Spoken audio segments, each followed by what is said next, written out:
Magandang gabi po sa inyong lahat. Gandang gabi po, Padre.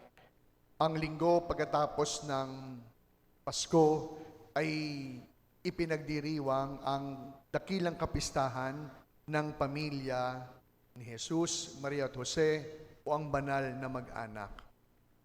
Kapag po iniisip natin banal na mag-anak, madalas ang unang pumapasok sa ating isipan, perpekto, walang problema, walang alitan, laging payapa, hindi nagsisigawan. Subalit, iba ang ipinapakita ng ebanghelyo natin sa gabing ito. Bakit? Sapagat ang banal na pamilya tumakas sa kalagitnaan ng gabi. Sa gitna ng pagkakahimbing ni Jose, siya'y ginising. Ginising ng dahil sa isang panaginip. At ang kanyang panaginip, walang mahabang paliwanag. Wala ng oras para maghanda. Isang utos lamang mula sa Diyos. Bumangon ka, dalhin ang iyong mag-ina at tumakas patungo sa lupain ng Ehipto. At kagaya ng ating inaasahan, si Jose sumunod, tumalima. Naging mga takas ang banal na mag-anak sa disyerto. Iniwanan ng tahanan, nilayuan ang mga tao, at kahit pa tinalikuran ang sariling plano. Na kung ating titignan, hindi po itong kwento ng perpektong pamilya. Sa katunayan, ang kanilang pinagdaanan ay kwento at karanasan ng bawat pamilya sa ating buhay. May takot, may panganib, walang kasiguruhan. Kaya mga minamahal kong mga kapatid, ano ang siyang mensahe ng ating dakilang kapistahan ngayong ating ginugunita? Hindi lamang ang pamilya ni Jesus, kundi ating ring ipagdarasal ang pamilyang kinabibilangan ng bawat isa sa atin. Una, isinilang ang Diyos sa pamilyang may pagsubok. Hindi po pinili ng Diyos sa simula na isilang ang kanyang anak sa isang palasyo. Isinilang ang anak ng Diyos bahagi ng isang pamilya. Pamilyang marunong magsakripisyo, pamilyang nagtitiwala, pamilyang marunong mag-adjust. Kaya pinapakita nito sa atin na hindi po kinakailangang perpekto yung pamilya mo upang maging banal ang iyong mag-anak. Uulitin ko. There is no need to make our families perfect in order for us to have a holy life, a holy family. Sapagkat marami po sa atin, may bigat na pinagdaraanan, may sugat ang ugnayan sa bawat pamilya. Ilang beses nating napakinggan, magkapamilya, nag-away sa pera. Magkamag-anak, nagsumpaan sa kakapirasong lupa na minana. Mga magkakapatid na nagkantapuhan na nauwi na sa tuluyang hindi pag-uusap at pagkakagalit. Nariyang nasira ang relasyon, kinalimutan ang ugnayan. Kaya't nauunawaan ito ng banal na pamilya ni Jesus. Dahil ito rin ang kanilang pinagdaanan. Marahil oo, walang kapamilyang masama ugali, pero kagaya ng bawat sa atin, ang pamilya ni Jesus dumaan sa pagsubok na siyang gumamit o dumaan sa kanilang ugnayan na hindi matatapos. Nakakalungkot, no? Maraming mga pamilya yung tuluyang hindi nag-usap dahil sa problema. Maraming mag-anak yung tuluyan na nagkasira dahil sa kakapurit o katiting na lupa at mana.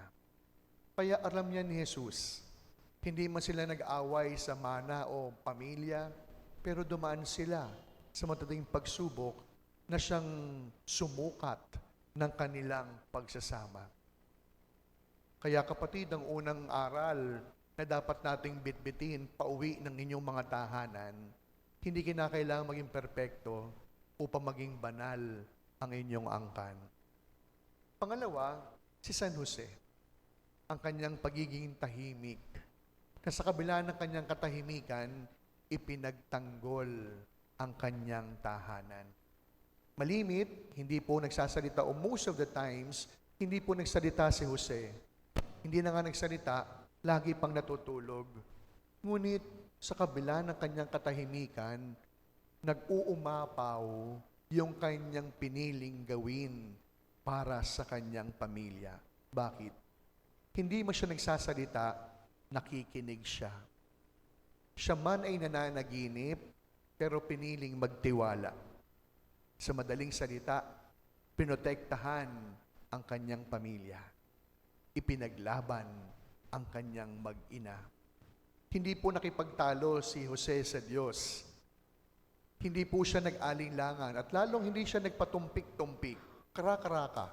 Bumangon si Jose upang tumalima sa utos ng Diyos. Alam nyo, sa mundong maraming ama na wala, absentee, na ama na wala talaga dahil tahimik, ipinapaalala po sa atin na si San Jose, nagsimula yung kanyang kabanalan sa kanyang pagtugon sa kanyang pananagutan. Ibig sabihin, pag pala naging tapat ka sa iyong tungkulin, yan ang unang step upang maging banal na tatay. Hindi sa salita, lalong hindi sa gawa, kundi sa paninindigan.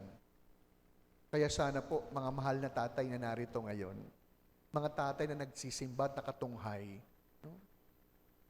Ang unang step upang maging banal, maging totoo lamang sa inyong tungkulin bilang tatay. At ano po ang tungkulin ng tatay? Haligi ng tahanan. Kapag sinabing haligi, siya po ang humahawak doon sa tahanan. Pag sinabing haligi, malalim yung pundasyon. Pag sinabing haligi, pinoprotektahan ang kanyang sambayanan. Kaya sana po, mga minamahal kong mga tatay, ito po sana ang inyong maging pamantayan. Huwag sama lang itong naisin na maging the great father in the whole world. Huwag lamang niyong gustuhin na maging the best father in the universe. Kundi itinuturo sa atin ni San Jose, sa kabila ng kanyang katahimikan, walang sinasabi, sa kabila ng kanyang parating pananaginip, naging banal na ama ng banal na mag-anak dahil sa kanyang matibay na paninindigan. At ano po yung dapat niyong panindigan? Ang inyong tungkulin bilang tatay. Alam niyo, it sounds ideal, no?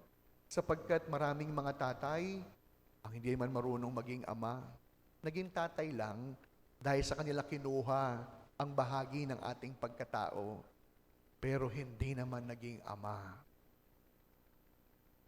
Kaya nga po ngayong gabing ito, mga minamahal ko mga tatay, siguro hindi po kalabisan kung hihingin natin sa Diyos, hihingin natin kay San Jose, sasabihin natin, marami akong kahinaan, marami rin akong kapalpakan sa buhay, pero ngayon, San Jose, tulungan mo ko maging banal na tatay, maging banal na asawa. Ang sabi po ni St. John Bosco, the best thing that a father can do for his children is not only to send them to school, is not only to raise them, but the best or the great thing that the father can do for his children is to love and respect their mother. And that is enough.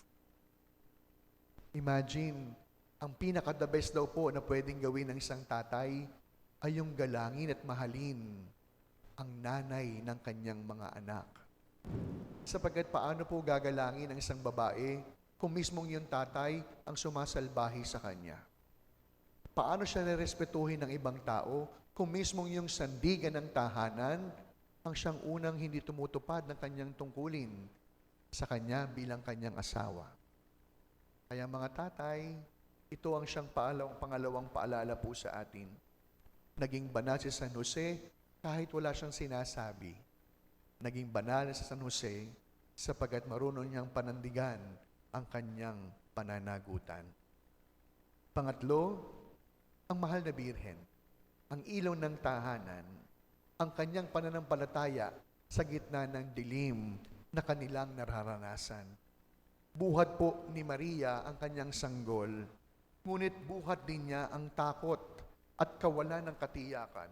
Abay, mantakin ninyo, kakapanganak lang, hindi pa nakakapagpahinga. Heto, isang problema na naman ang kinakailangan nilang harapin. Hindi niya alam kung hanggang kailan sila mananatili sa Ehipto.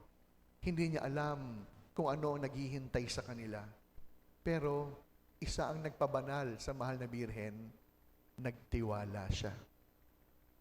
Ito po ang lakas ng bawat pamilya. Ito po ang kapangyarihan ng bawat mga magulang. Lalo na po ang mga ilaw ng tahanan na patuloy magmahal, patuloy umasa at maglingkod kahit walang kasiguruhan ang maraming bagay. Kaya mga nanay, alam niyo kayo po ang unang teacher ng inyong mga anak. Minsan po nasa patio ko, hindi ko na lang babanggitin kung sino, tuwang-tuwa yung nanay kasi bakit? Yung anak niya, sabi ng anak niya, 3 years old, gago. Sabi ng nanay, ang galing naman ng anak ko. Abay, mantakin ninyo, bago matutunan ang abakada, mas nauna munang natutong magmura. Kung ating titignan, saan po ba narinig ng bata yung GAGO? Sa loob ng tahanan, sa sariling mga magulang.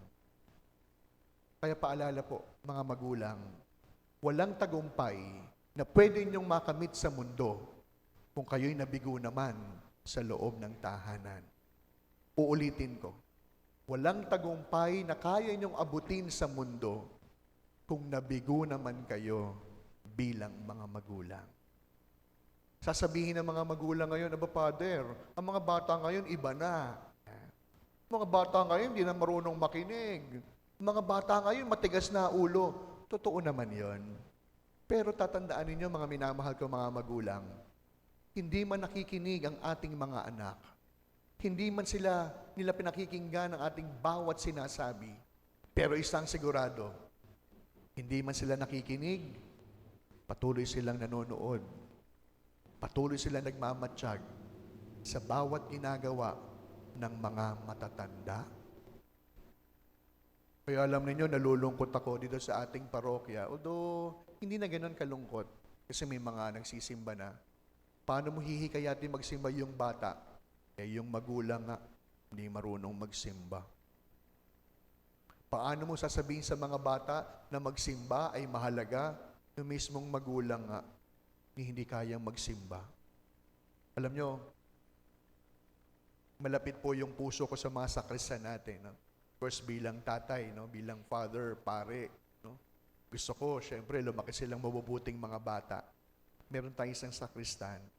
Minsan tinanong ko siya, at pag nagsutana po sila noon, sabi ko, anong pinagdasal mo sa Diyos? Alam niyo, sabi niya, simple lang, Father. Sana po, makasama ko pong magsimba si Mama at si Papa.